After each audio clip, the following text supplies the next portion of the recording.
Prête à porter tout de suite avec plein de filles dedans, ça continue avec une fille hors du commun, Madame Sophie Théalé, française, folle de mode, ancienne assistante de Monsieur Jean-Paul Gaultier et aujourd'hui créatrice qui cartonne à New York. C'est la nouvelle protégée d'Anna Wintour, la red chef du Vogue USA, qui s'habille en Prada. C'est un sujet de Willy Papa et Loïc Prigent qui l'ont interviewée à Chelsea.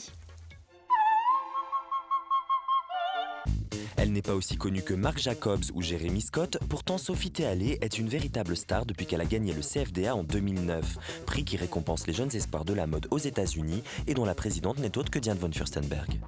Elle est aussi la chouchoute d'Anna Wintour. Du jour au lendemain, notre marque Sophie Théalé est devenue finalement reconnue. Et après, avant même, elle a déjà été reconnue grâce à Michelle Obama, qui avait porté à 2 fois une de mes robes. Il donne le prix au meilleur, au futur de la mode américaine. La personne auquel il croit.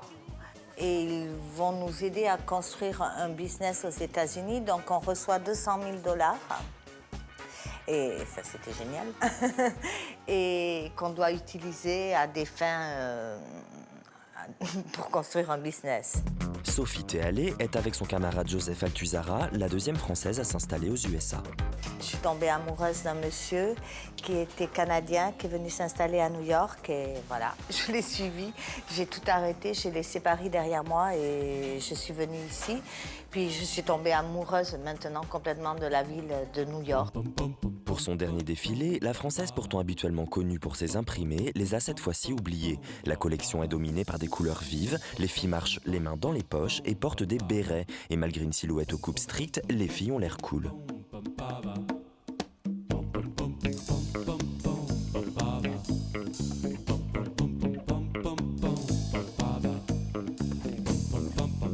Je suis française, donc en étant ici, je suis inspirée de ce que j'ai appris en France et je l'ai amené ici aux États-Unis. On me définit souvent c'est la façon dont les Américains me voient, bohémienne chic. C'est-à-dire chic avec un esprit qui est libre, bohémien. C'est vrai, je suis un peu comme ça dans la vie quand même. Et pourtant, la créatrice semble avoir resserré les lignes de ses silhouettes bohèmes en proposant des robes et des jupes plus ajustées. En étant une petite compagnie et en ayant une petite structure à New York, pour l'instant, je fais beaucoup de flou et de robes parce que c'est ça qui est le plus facile à mettre en place au début. Enfin, le plus facile, c'est une façon de parler. Et après, je pense faire du tailleur, des pantalons, parce que je veux vraiment offrir une garde-robe complète. Et cette saison, elle s'y est tenue, puisqu'elle a proposé des costumes d'inspiration masculine.